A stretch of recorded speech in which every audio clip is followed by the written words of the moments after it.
Salamu alaikum wa rahmatullahi wa barakatuhu. Mo kí wa ní kíkí ọlá, ní kíkí ọlà. Kíkí tá kíra wa náà nìyẹn níjọ́ gbéǹde àlùkìyámọ̀. Bíbélì wípé ilékílé tẹ́ bá wọ̀ àbí ìletò kíletò tí ẹ bá wọ̀, ẹ kí wọn pé àlàáfíà. Mo kí yín, àlàáfíà fún yín. Ṣé dáadáa ni ẹ wà? Ẹ káàbọ̀ sórí ètò. Gbogbo ojú tó ń wò mí, ojú náà ò ní fọ́. Etí tó ń gbọ́ mi, etí náà ò ní di. Níbi tí ọjọ́ kù sí yìí tọ́dún ó fi parí, àtèmi àtẹ̀yin n ò ní dákẹ́ ìṣẹ́jú márùn-ún fún kankan nú wa.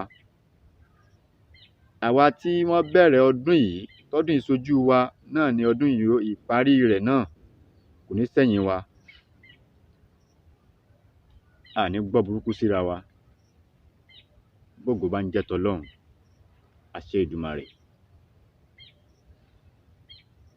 Níbikíbi tí a bá ti ń wò mí,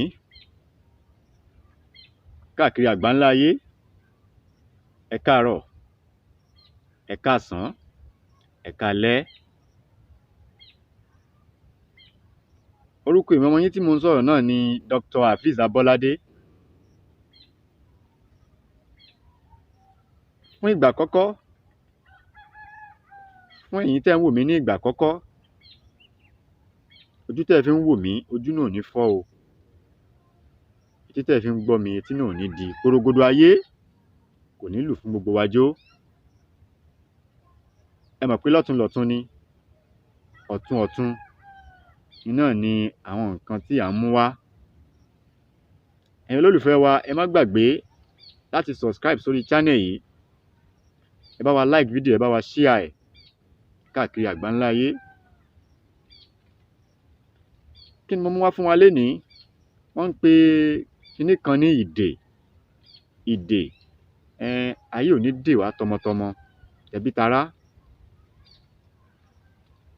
Ìdè yìí ó jẹ́ nǹkan tí àwọn ọmọ ẹ̀dá Ádámọ̀, àwọn mọ̀pó Ọlọ́run, ó ti yé yín, àìfi gbogbo ẹnu pè wọ́n, a máa ń dà wọ́n pè ní. Àwọn mọ̀pó Ọlọ́run, àìsọpá jẹ́, àìpè wọ́n bẹ́ẹ̀, a máa ń dà wọ́n pè ní. Àwọn mọ̀pó Ọlọ́run, tọ́lọ́run dìdì, tó àkàndá èèyàn kan ni wọ́n. Ẹni tọ́lọ́run bá ní kí wọ́n mú, kán arrest, náà ni wọ́n arrest, náà ni wọ́n mú. Ayé ò ní mú wa, wọn ò ní mọ́mọ wa o. Ìyọ́nú wọn là á máa rí, àní rí ìbínú ayé. Tógo bá ń jẹ́ tọlọ́run. Iṣẹ́ yìí iṣẹ́ atúdè ni. Ẹ jẹ́ ká lọ wá ewé, ẹ má bínú, ẹ jẹ́ ká lọ wá egbò túdè. Egbò túdè ni. Egbò túdè yẹn kó jẹ́ ti òòjọ́. Kì í ṣe ewé túdè o. Egbò túdè, ẹ má bínú, egbò túdè ni tó jẹ́ òòjọ́ tútù. Ẹ jẹ́ ká dì kéékèèké sí ọ̀nà méje. Ẹ jẹ́ ká wá irú woro, irú tí wọn ò fi yọ̀ sí, irú tí ò níyọ̀. Ẹ jẹ́ ká wá, àti odidi atare kan, ká jó. Lẹ́yìn tá a bá jó tán, tá a lọ̀ tó kúnná, tá a bá lọ bì kankan mọ́ ní alẹ́, bá a jáde mọ́, ìgbà yẹn la lè lo iṣẹ́ yìí. Báwo la ṣe lò ó? Ẹ rí mo ṣe ṣe ọwọ́ yìí, mo ṣe sọwọ́ yìí, ẹ̀yìn ọwọ́ wa òun là á bu ẹ̀bù yìí sí.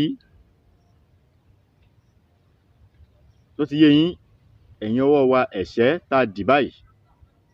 Ẹ jẹ́ kí n lọ sílùú òkè. Ìkúùkù tá a dì báyìí. Bẹ́ẹ̀ là á bu oògùn yìí sí.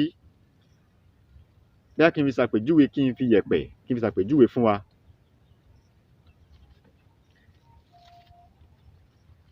Ṣé rí báyìí, ẹbu tá a lọ̀ òun ni mo dà sọ́wọ́ yìí. Ṣé ti rí báyìí? Àpèjúwe nìyẹn o. Ẹbu tá a lọ̀ òun ni mo dà sí ọwọ́ mi yìí. Tó bá fẹ́ wá pe gbólóhùn yẹn, a nílò ibi kankan mọ́.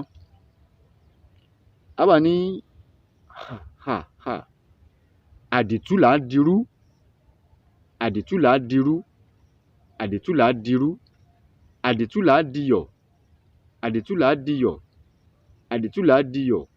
Túdè, wá tú mi sílẹ̀ lónìí lọ́wọ́ oṣóolé, lọ́wọ́ àjẹ́, lọ́wọ́ alárùká ilé, lọ́wọ́ alárùká òde, lọ́wọ́ àfáà, lọ́wọ́ pásítọ̀, lọ́wọ́ wòlíì. Túdè, wá tú mi sílẹ̀ lónìí kí n rí tèmi ṣe, kí n rí tajé ṣe, kí n rówó ná, kí n rówó lò, kí n rí jẹ, kí n rí mu. Tó ti yé yín báyẹn? Bá ṣe pe gbólóhùn yẹn nìyẹn. Àdìtú là á dirú, àdìtú là á diyọ̀. Ìgbà mẹ́ta mẹ́ta ni o, 3 times ni. Bá ti wá pè báyẹn tán, àdìtú là á dirú, àdìtú là á diyọ̀. Túdè, wá tú mi sílẹ̀ lọ́wọ́ oṣóolé, lọ́wọ́ àjẹ́ ilé. Ẹ̀yìn ọwọ́ lèèyàn dì,